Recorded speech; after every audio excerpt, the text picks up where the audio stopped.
আমিও একবারে বাঁশের হেই মাথায় জমগা।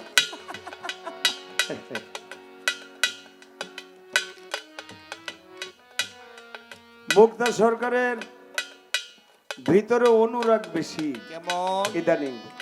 ইদানিং আমরা জানি অনুরাগ একমাত্র সৃষ্টি হয় আল্লাহর ওলি যারা তাদের ভিতরে। আমরা হইলাম সাধারণ তেফেল, আমাদের দেহটা সেই পাকাপোক্ত হয় নাই, হয়েছে আজগর আলী শাহ বাবা, খাজা বাবা, শাহ আলী বাবা ভান্ডারী, শক্কর আলী শাহ বাবা, মালিক শাহ বাবা। এরা হয়েছে কামেল, কামিলিয়ান হাসিল করে তারা হয়েছে ভিতরে সৃষ্টি হয় অনুরাগ। আর অনুরাগ যদি কোনো ভক্তের প্রতি একবার করে তাহলে সেই ভক্ত আর ভক্ত থাকে না, সে আমি থেকে লয় হয়ে গুরুর জাতে মিশে যায়। প্রশ্নটা গত আসরেই করতাম, কিন্তু করি নাই, হইলে দেখি কথা 2-3টা হয়ে গেছে বেশি। আবার মুক্তা সরকার একটু বাইরে গেল, একটু চোখে চোখে না পড়লে তো আর সেই ভাবের সৃষ্টি হয় না। গতকালকে এক শিল্পীর লয়ে গান গাইছি, হ্যাঁ কয়ে বুঝে সামনে যারা বহেন এরা বুঝা বহেন। আচ্ছা, তো একজন এই জায়গায় সামনে বলি কি সামনে যারা বহে হেরা বেশি দিন বাঁচে না। আমি আবার ওইটা প্রশ্ন করছি, তো সামনে যারা বহে হেরা যে বাঁচে না, এইটা আপনি যে বুঝলেন, তাহলে আপনি যেদিন মরবেন এটাও তো জানেন, আপনি মরবেন কবে এটা কোন? এরপরে প্রশ্ন করছি, তো ডাইন পাশের মানুষ এরা মরবো কবে? বাম পাশের মানুষ, পিছের মানুষ। তো এটা একটা চোখে চোখে চোখ থাকতে হয়, চোখে চোখে না পড়লে তো ভাব সৃষ্টি হয় না। আসার পালা শেষ, যাওয়ার পালা শুরু। কে কখন কোন সময় চলে যাবে কেউ বলতে পারবে না। দেখা যায় বড় ভাই আসার সময় আসলো বড় ভাই, তারপরে মেজো, সেজো, ছোট, কিন্তু যাওয়ার সময় দেখা যায় ছোট ভাই আগে চলে গেছে। হয় না এরকম? তাই যায়। পৃথিবীতে সবচাইতে ভারী বস্তুটা হইল কি জানেন? কোনো লোহাও না, স্বর্ণ অলংকার না, কোনো কিছুই না। সবচাইতে ভারী বস্তুটা হইল যখন সন্তানের লাশ বাবা মায়ের কাঁধে ওঠে। এর চাইতে ভারী আর কিছু হয় না। আর ওই সন্তানের কাছেও ভারী হয় যখন বাবা মায়ের লাশ তার কাঁধে করে কবরস্থানে নিয়ে যায়। আপনি একটু বলবেন কোন সাধন করলে ভিতরে অনুরাগ সৃষ্টি হয়? তাইলে ওই সাধনটা আমরা আজকে মুক্তা সরকারের কাছ থেকে শিক্ষা লয়ে যাবো, বাইর থেকে ওই সাধন চালাই দেব। কয় আমি নাহানু ধাতু তো শুনলাম না জীবনে, আজকে প্রথম শুনলাম। আপনার প্রশ্নের জবাব দেওয়ার আগে আমি যে আপনার প্রশ্ন করছি যে বারকুন ধাতু হইতে বেলায়েত শব্দের উৎপত্তি, এই বারকুনটা আপনি কবে শুনছেন? আপনি তো জবাব দিয়ে ফেলাইলেন। বারকুন শব্দটা এইটা কোন ধাতু? এইটা লোহা না হীরা না দস্তা নাকি স্বর্ণ না পিতল? এটা কোনটা? নাকি প্লাস্টিক? প্রশ্নটা এবছর এটা বেলায়েতের ভিতরে চলে। সাধক যারা, সাধু যারা, তারা অবশ্যই এই বিষয়টা মাথায় নেবেন। তরিকতের লোক যারা, বাবা মা দুইজনে মিলন করে বলা হয়েছে বীজের কর্ম যদি না করতে পারে তাহলে সে কখনো আল্লাহর ওলি মনোনীত হইতে পারে না, সে কখনো বেলায়েতধারী হইতে পারে না। কোন বীজ? যেই বীজে আপনি আমি সমগ্র মানুষ সৃষ্টি। এমনও বীজ আছে, কৃষকেরা ফসলে জমির ভিতরে ফসল দেয়, বীজ দেয়, কিছুদিন পরে দেখা যায় বীজ হয়েছে ঠিকই কিন্তু ফল ধরে নাই, নাকি বাবা? আবার দেখা যায় কোন রকম বীজ ফালাই রাখছে, আয় হারে এত সবুজ কালো মেঘের মতো উঠছে, ধানও এত সুন্দর হয়েছে, কৃষক দেখা মনটা ভরে গেছে। এই বীজের অক্ষত রাখতে হবে। এই বীজ যদি অক্ষত না রাখা যায় তাহলে কোনো দিন আপনি অলির কাতারে অলির দর্শন পাওয়া যাবে। আচ্ছা, আপনি একটু বলবেন এই বীজটা কোন ধাতু? এখন বলতে হবে অনুরাগের সাধনটা কি, কোন অনুরাগ করলে, কোন সাধন করলে অনুরাগ সৃষ্টি হয়। তারপরে এই যে প্রথম থেকে একটা প্রশ্ন, বারকুন শব্দের অর্থ আমি কিন্তু গানের মধ্যেই বলে গেছি। কই এটা ধাতুর কথাটা তো বললা না। গান একটা গাইলাম, অথই জলে মানিক পাবি হইলে ডুবরি, তৌহিদ সাগর কঠিন পারি। আমি তো মনে করছি আপনি বুঝবেন, কিন্তু এত ভাঙ্গা চুরা বুঝাই তুইব, এত কথা বলার পরেও যদি এত ভাঙ্গন লাগে, তাহলে এটা কেমন হইল বিষয়টা? হ্যাঁ,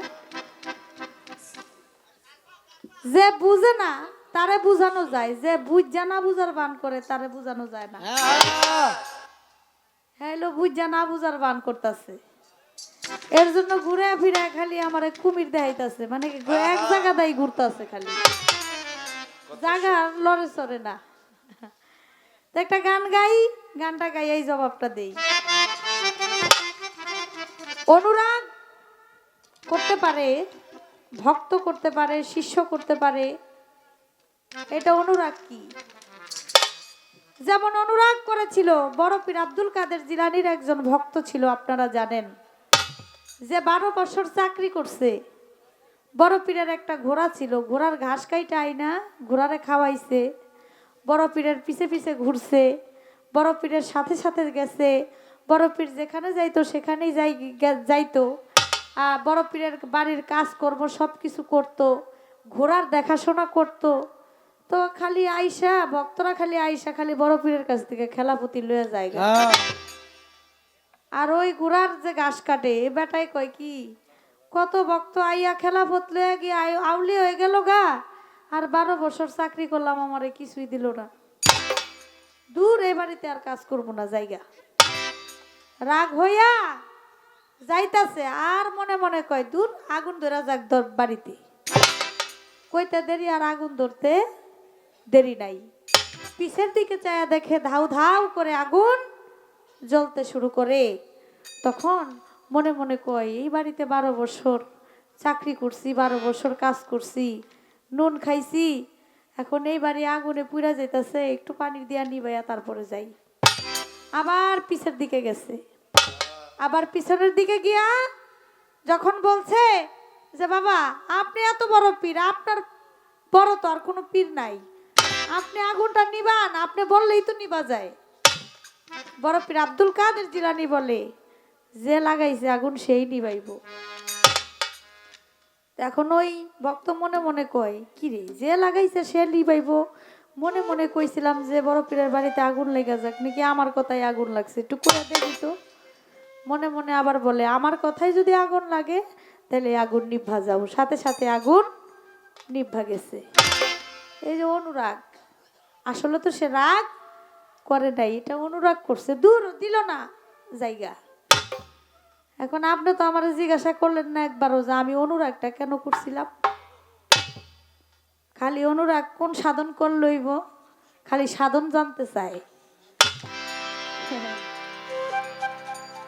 আল্লাহর এক নবী ছিল মুসা নবী তার নাম, মুসা নবীর হাতের লাঠিতে নবুয়ত ছিল দলিলে প্রমাণ। মুসা নবী আল্লাহর সাথে 101 সওয়াল করে ভাই, কৌতার পাহাড়ে মুসা নবী ভোর বেলায় যায়। একদিন রাস্তা দিয়া মুসা নবী যাইতে লাগিল, আর এক দুঃখিনী মায়ে মুসা নবীরে ডাক দিয়া কইল, তুমি তো আল্লাহর নবী, আল্লাহর সাথে কথা কও, আমার একটা খবর কইও, যাইনো আমার ভাও, হইছে অনেক দিন আমার সন্তান তো হয় না, আল্লাহ কি আমার ভাগ্যে সন্তান দিব না। মুসা নবী কয় গো মা শোনো মন দিয়া, এই কথাটাই আল্লাহর কাছে আমি আজকে জানিব আসিয়া।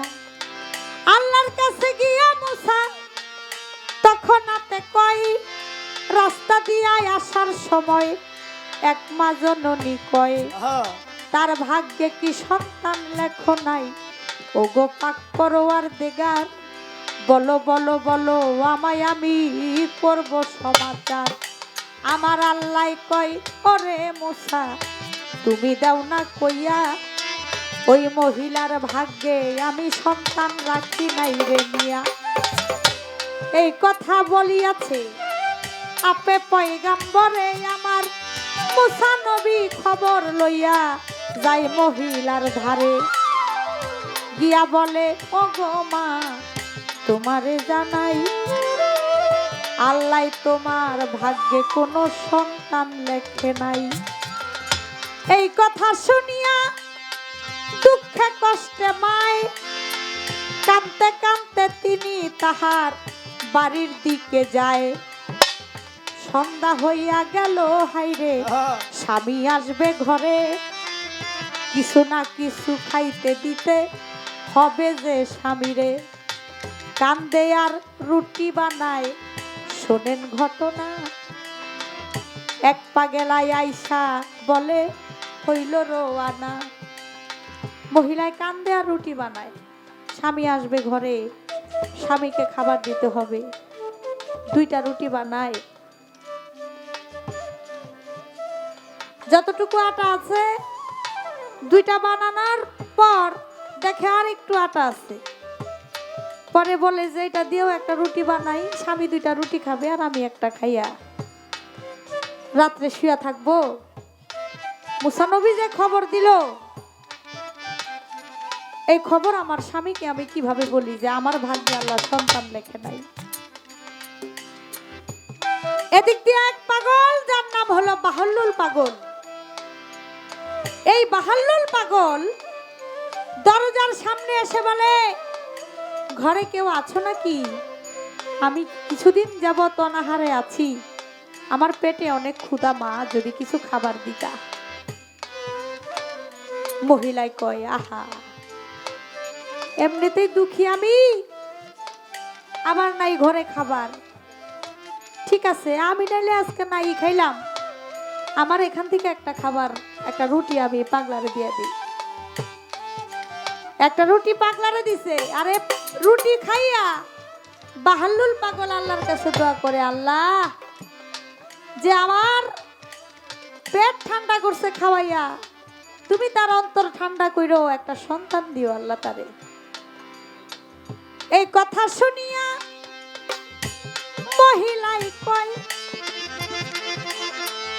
মুসা নবী আল্লাহর কাছে জানিল বিষয়, সন্তান তো দেয় নাই লেখে নাই আমার ভাগ্যে, মালিক করবার দেগার। পাগলার কথা শুই না সান্ত্বনা পাইলাম, করব সমাজটা। আল্লাহ সন্তান আমার ভাগ্যে লেখে নাই। মুসা নবী আইসা বলছে আরে পাগলায় সন্তান না দেখ সান্ত্বনা তো দিছে। কয় মাগো আরেকটা রুটি যদি দিতা। মনে মনে কয় স্বামী দুইটা রুটি খাইতো, থাক আজকে নাইলে একটা খাইব। আরেকটা রুটি পাগলারে দিছে। পাগলায় রুটি খাই আবার আল্লাহর কাছে হাত তুলে দোয়া করে মহিলার জন্য, আরেকটা সন্তান আল্লাহ দিও। এখন আবার বলে মা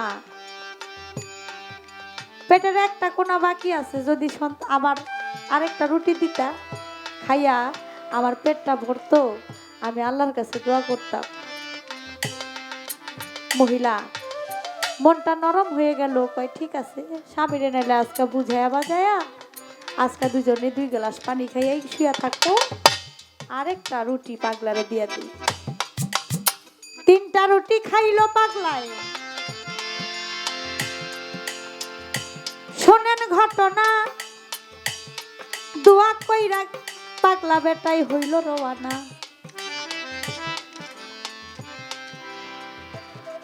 কয়েক বছর পরে আবার ওই রাস্তা দিয়া মুসা নবী যায়, দেখে 3টা বাচ্চা লইয়া খেলে ওই মহিলায়।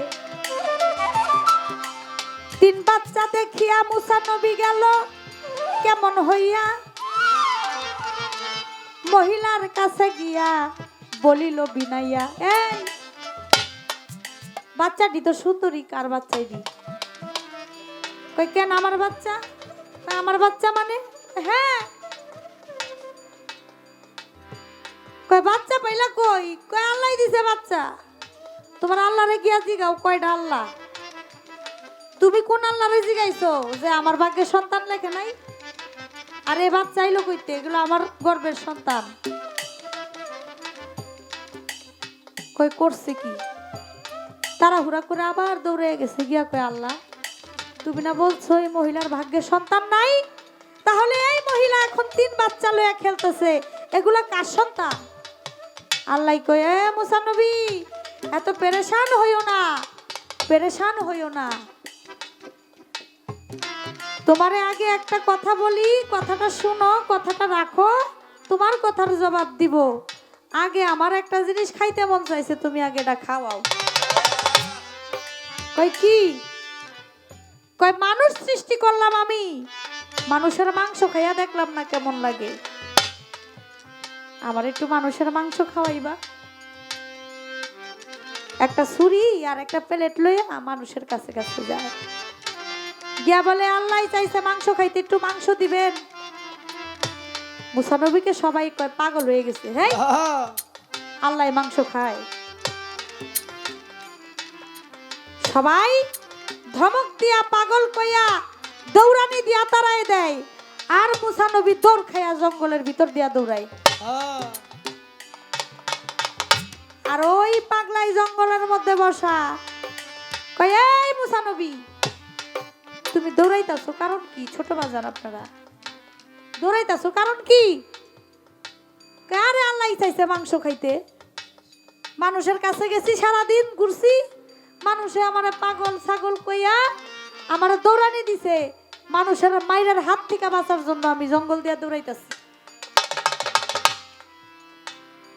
কয় আল্লাহ চাইছে মাংস খাইতে? কয় হ। দাও দাও দাও দাও, প্লেট দাও, ছুরি দাও। প্লেট দিছে, ছুরি দিছে, শরীরের বিভিন্ন জায়গা থেকে মাংস কাইটা প্লেটে রাখে।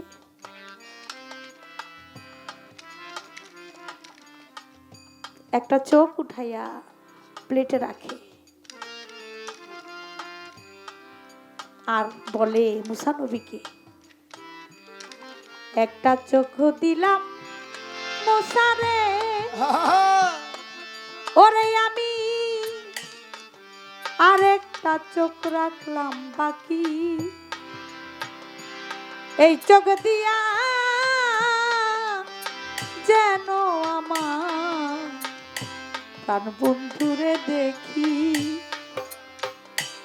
ওরে আমি একটা চক্ষু দিলাম মুসা রে, আমি আরেকটা চোখ রাখলাম বাকি,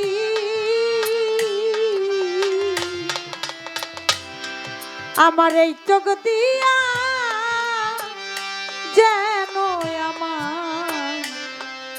আমার আজগর শাহ বাবারে দেখি, দিল কলিজার মাংস দিল প্লেটেই উঠাইয়া, পরাণ পাখি ওই পাগলা গেল রে উড়িয়া। মাংস নিয়া মুসা নবী আল্লাহর কাছে যায়, খাইতে চাইছো মানুষের মাংস, খাও না বলো এ ধরা।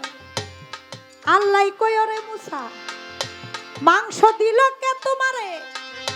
বলো নাই আমারে, বলে সারাদিন ঘুরলাম আমি মানুষের ধারে, কেউ তো দিল না মাংস, দিল পাগল কইয়া, এক পাগলায় মাংস দিল জঙ্গলে বসিয়া। মুসার কথা শুনে আমার পাক রাব্বানা কয়, তুমিও তো মানুষ ছিলা রে দুনিয়ায়। মুসা তুমিও তো মানুষ ছিলা, তোমার গায়েও তো মাংস ছিল, তুমি কি পারতা না আমার একটু মাংস দিতে? তুমি আমারে মাংস দিলা না, দিছে পাগলায়। যে পাগলায় আমারে মাংস দিতে পারে, আমি কি আল্লাহ তার কথা ফেলতে পারি? যে পাগলায় আমাকে মাংস দিতে পারে, আমি তো তার কথা ফেলতে পারি না। আমার কাছে সন্তান চাইছে, সে মকজুম পাগল ছিল, বিয়ে শাদী করে নাই, তার ভাগ্যের থেকে আমি তার সন্তান দিয়ে দিছি।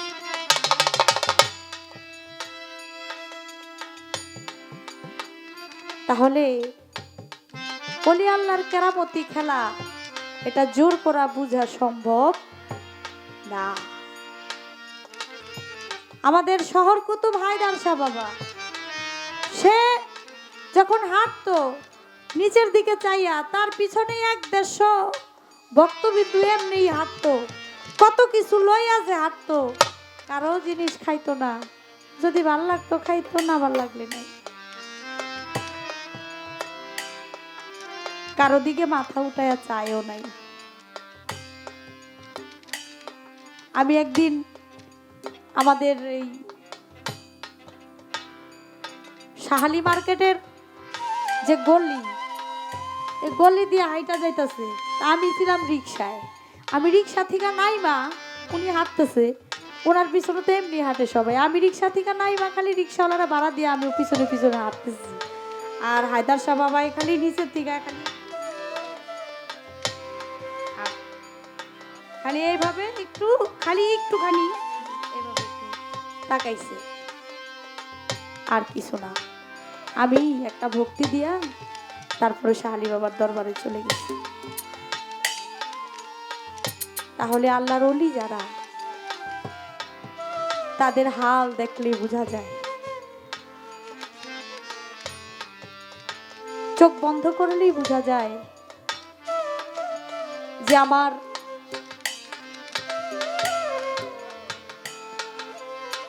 আসগর শাহ বাবা কেমন ছিল। যারা দেখছে তারা বলতে পারবে। আমি আজকে ওনার মেয়েকে দেখলাম, বয়স তো অনেক হবে, প্রায় 100 বছর এরকম হবে নাকি, কাছাকাছি বয়স, আরো বেশি হবে, 100-র বেশি, 100-র উপরে। মাশাআল্লাহ, আল্লাহর কাছে দোয়া করি উনি যেন আরো অনেকদিন বেঁচে থাকে। আমারে জড়াইয়া ধরে যেভাবে বললো যে আপনি আজকে গান গাইবেন আমাদের বাড়িতে, আমি বলছি যে হ্যাঁ আমি গান করব। এটা আমাদের বাড়ি, আর যার মাজার উনি হলো আমার আব্বা। আমার শুই না মনটা ভরে গেছে, আমি ওনারে সালাম করছি এবং জড়াইয়া কতক্ষণ ধরে রাখছি, আমার কাছে মনে হয়েছে যে আমি আমার নানিরে ধরে রাখছি।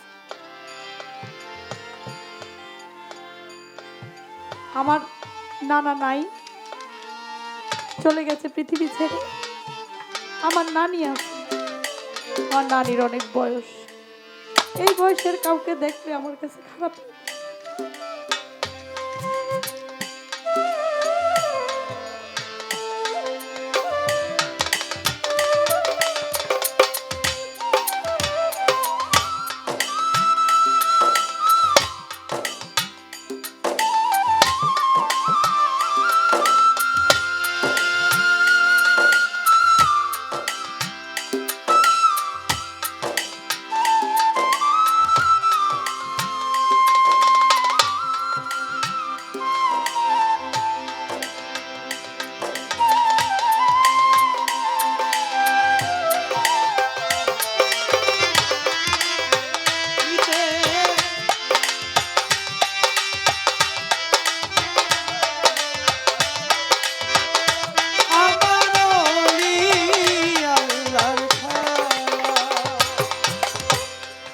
তাই কখন কোন হালে মুর্শিদ থাকে, দয়াল থাকে, কেউ বলা যায় না। তাই আমার কাছে বাবাজি প্রশ্ন করেছিল, অনুরাগের বিষয়টা আমি বললাম, যেটা একান্তই কখন চলে আসে, কখন তার এখন মন চাইলো যে মাঝে মাঝে আপনিও তো অনুরাগ করেন, আপনার যখন ভালো লাগে না আপনি খবর নিয়ে দেখি আপনি খুলনা চলে যান, বাগেরহাট, আপনি লালন সাইজি চলে যান, আপনি মাইজভান্ডার চলে যান, আপনি আজমির চলে যান, বিভিন্ন অলির দরবারে আপনি ঘুরেন, যখন আপনার ঘরে ভালো লাগে না। এটাও তো একটা অনুরাগ, যে আমার ভাল লাগে না, আমার দুনিয়াদারি, আমার ঘর বাড়ি কিছু ভাল লাগে না, আমার মনে হয় আজকে একটু মাইজ ভান্ডার গেলে আমার কাছে শান্তি লাগতো। আমার মনে হয় আজকে একটু আজগর বাবার দরবারে আসলে আমার কাছে ভালো লাগতো। এটা অনুরাগ, এটা রাগ না। রাগ তারাই করে যারা, রাগ সবাই করতে পারে না। আর রাগ ওলি আল্লাহর মধ্যে থাকে না, অনুরাগ থাকে ভক্তের মধ্যে, যে আহারে দয়াল আমার এটা দিল না, এটা করলো না, এটা একটা অনুরাগ। পরক্ষণে আবার ঠিক হয়ে যায়। যাক, বেশি কথা বলবো না।